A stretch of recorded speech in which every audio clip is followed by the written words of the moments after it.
বাড়িতেও যে এত সহজে বাদাম বিস্কুট বানিয়ে নেওয়া যায় সেটা না দেখলে বিশ্বাসই হবে না। আজকে আমি আপনাদের সঙ্গে খুবই অল্প সময়ের মধ্যে খুব অল্প উপকরণে দারুণ টেস্টি বাদাম বিস্কুট তৈরি করে দেখাবো। এতটা খাস্তা তৈরি হবে যে মুখে দিলেই মিলিয়ে যাবে। হঠাৎ করেই বিকেলবেলায় চায়ের সঙ্গে বিস্কুট খেতে ইচ্ছে করলে ঝটপট বাড়িতে এইভাবে দারুণ টেস্টি বাদাম বিস্কুট খুব সহজে বানিয়ে নিতে পারবেন।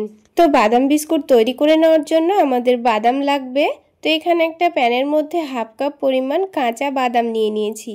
বাদামগুলোকে 3 থেকে 4 মিনিট গ্যাসের ফ্লেমটা মিডিয়ামে রেখে ভেজে নেব, যতক্ষণ না পর্যন্ত এভাবে খোসাটা ছাড়ানো হচ্ছে। তো কিছুক্ষণ ভেজে নেওয়ার পর এবার এটাকে একটা প্লেটের মধ্যে নামিয়ে নিয়েছি। তারপর যখন বাদামগুলো হালকা ঠান্ডা হয়ে যাবে তখন হাত দিয়ে ভালোভাবে খোসাটাকে ছাড়িয়ে নেব। তো দেখুন বাদামের খোসাগুলোকে খুব ভালোভাবে ছাড়িয়ে নিয়েছি। দু একটার মধ্যে বাদামের খোসা লেগে থাকলে কোনো অসুবিধা নেই। তো অবশ্যই এখানে বাদাম বিস্কুট তৈরি করার জন্য কিন্তু ভাজা বাদামই নিতে হবে। তো আমি এখানে কাঁচা বাদাম ভেজে নিয়েছি, আপনারা চাইলে বাজার থেকে ভাজা বাদামও কিনে নিতে পারেন। এবার এখানে একটা ব্লেন্ডারের মধ্যে ওই ভাজা বাদামগুলোকে ভালোভাবে ব্লেন্ড করে নেব। তো হাফ কাপ পরিমাণ বাদাম নিয়েছি আর ওই হাফ কাপ পরিমাণই চিনি নিয়ে নিয়েছি। আপনারা এখানে বিস্কুটটা কেমন মিষ্টি খেতে চাচ্ছেন সেই অনুযায়ী চিনি দিয়ে দেবেন।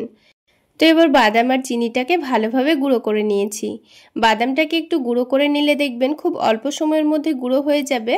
তাও কিন্তু মিক্সিটাকে একটু 2-1 বার ঘুরিয়ে নিতে হবে, তাহলে এইরকম একটু দলা দলা ভাব হয়ে যাবে।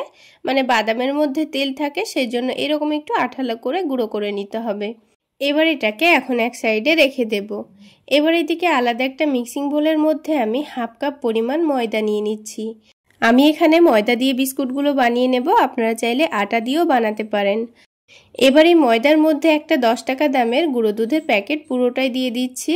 তো এভাবে ময়দার মধ্যে গুঁড়ো দুধ দিয়ে দেখবেন বিস্কুটের টেস্টটা কিন্তু দারুণ আসবে।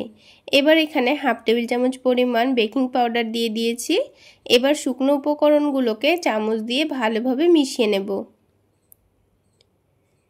তো প্রথমে ভালোভাবে মিশিয়ে নিয়েছি। এবার এখানে যে বাদাম আর চিনিটা ব্লেন্ড করে রেখেছিলাম সেটা পুরোটাই দিয়ে দেব।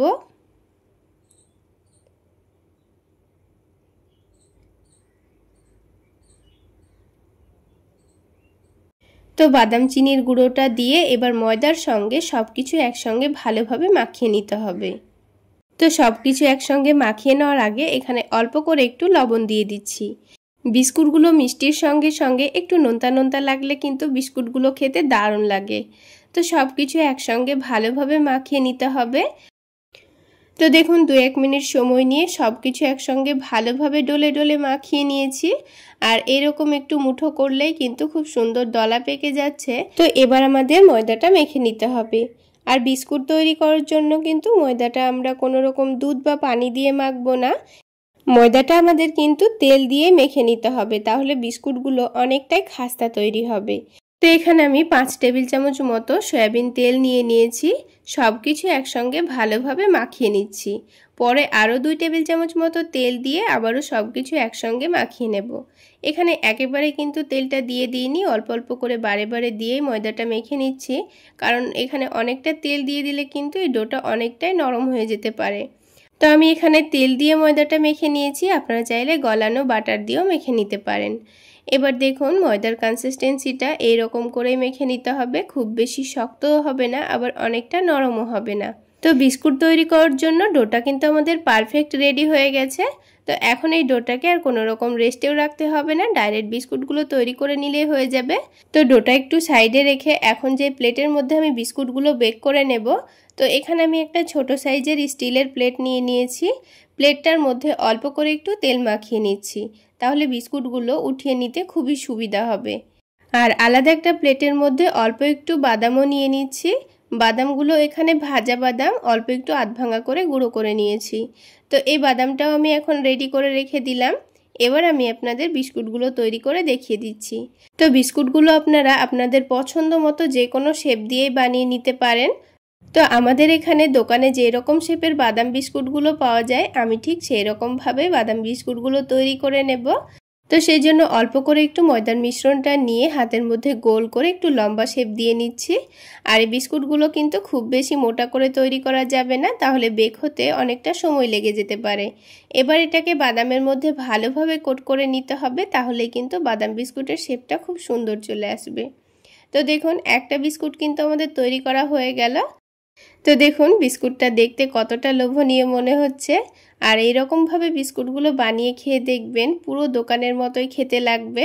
যেমন খাস্তা তৈরি হবে তেমন দেখতেও অনেকটা লোভনীয় হবে। তো দেখুন একটা বিস্কুট কিন্তু আমাদের রেডি করা হয়ে গেল।